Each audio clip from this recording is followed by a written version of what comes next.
It is now my wonderful opportunity to introduce a neighbor, actually. Jacquelynn Peterson lives just up the street from me, about 50 miles away, and we're listening to this wind batter us. But, I think we're all going to be safe. I'm praying for the people on the Big Bend of Florida, but I think Tampa area is going to make it okay. Jacquelynn's here to help you get some keys, the keys to unlocking your true life's purpose. Because Jacquelynn is a certified transformational trainer, speaker, and she is the founder and chief joy and purpose advocate at Joyful Living Mindset. She helps women reset, reclaim, and revitalize their lives. She is so passionate about guiding women along their journey to wholeness and to step into their true power so they can create generational impact, income, and influence. She is a survivor of dysfunctional upbringing, corporate layoffs, financial ruin, and a nearly failed marriage. Congratulations on saving that. She's here to empower more women to live an uncompromised, abundant, and purpose-driven life. Only then can we create true generational wealth and model to younger generations a new way to live, love, and to lead. She's going to help you know the foundations for discovering your true life's purpose and identify the catalyst to get you going. Jacquelynn, give it up for Jacquelynn.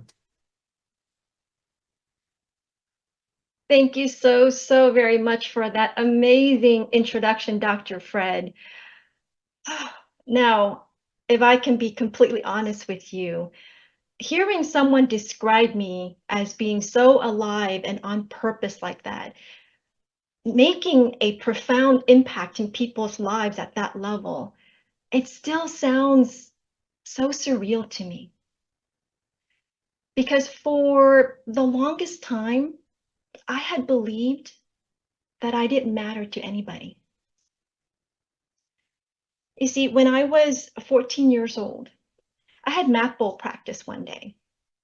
And on that particular morning, we were running late.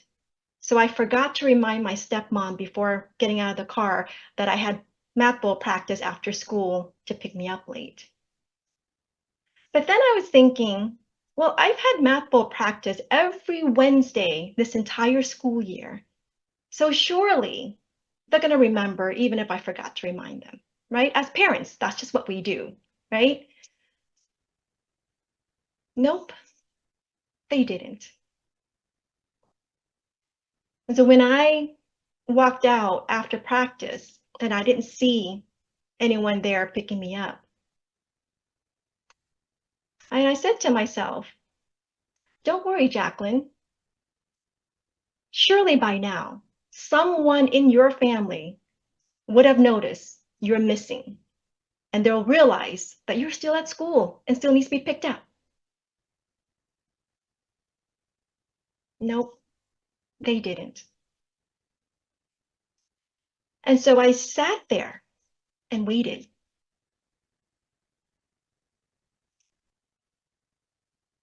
And waited.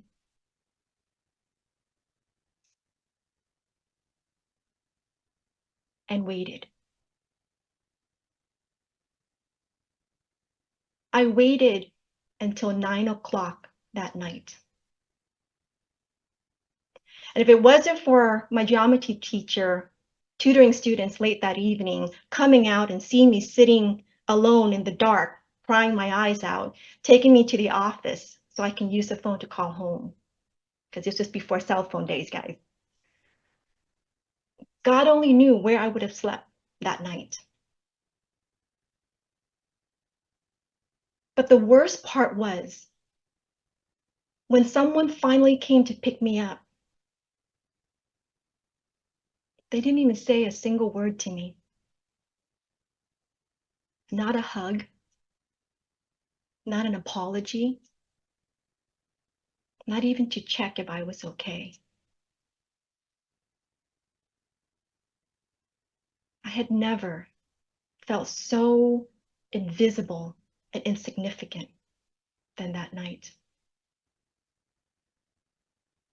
And that night, I remember having my very first conversation with God.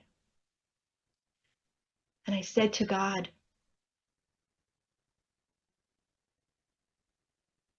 God,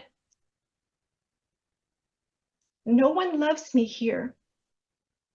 Can you please take me back?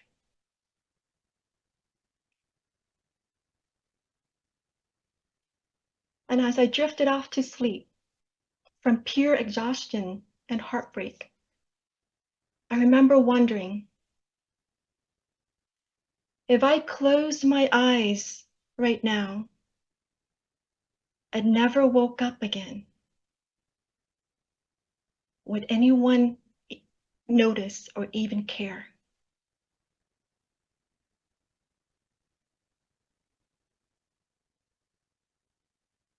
My entire life, the pain and the feeling that of abandonment and being unloved by my family was my biggest shame. Why do I exist?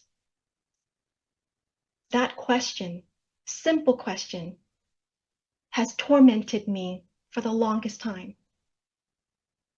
Because while my soul was calling me, nagging me, begging me to find my purpose and make a deeper, more profound impact in the world, my mind was still thinking, how can this little girl who didn't even matter to her own family, how can she have any significance or make any meaningful impact to anyone in this world?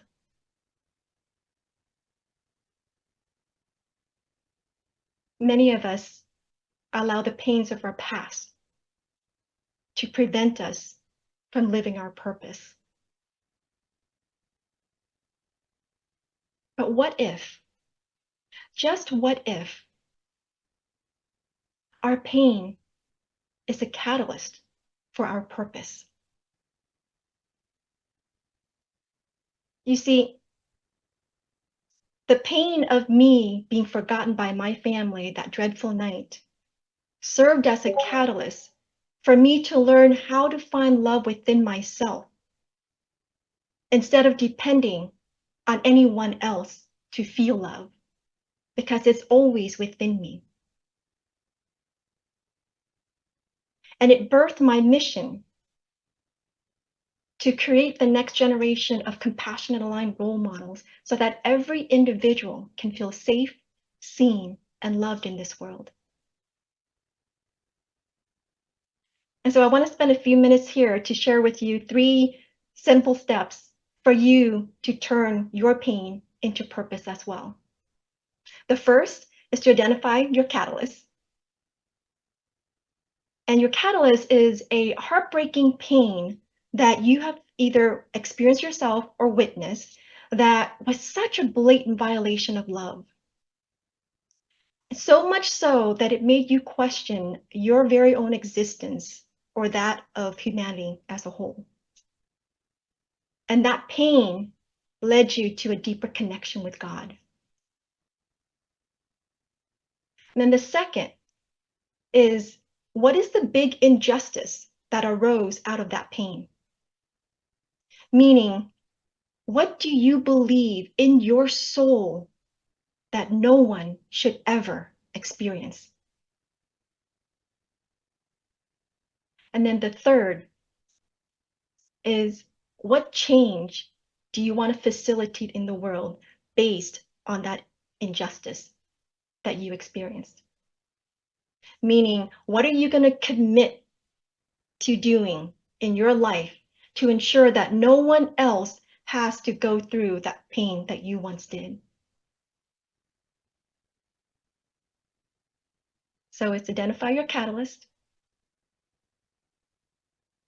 identify the big injustice from that heartbreaking pain, and the change that you want to facilitate in the world based on that injustice and the pain that you experienced. And that is how, as my beautiful sister Shika powerfully said earlier, that is how you make your pain become somebody else's wings. And as I wrap up my time here with you all tonight, my wish for each and every one of you is that you all feel alive and on purpose in your journey ahead too. And no matter how many people have wronged you, how many times your heart has been broken, or how many tears you have shed, I invite you still to love despite the loneliness, to flourish despite your fears, to dream even in the face of defeat, and to embrace your pain and turn it into your purpose. Because the truth is, you matter so greatly in this world. And we are all counting on you to birth that magnificent gift to uplift us in a way that we didn't even know we needed. And I leave with the beautiful words of Oprah Winfrey. Know the spark that lights you up inside and use that light to illuminate the world. Thank you very much.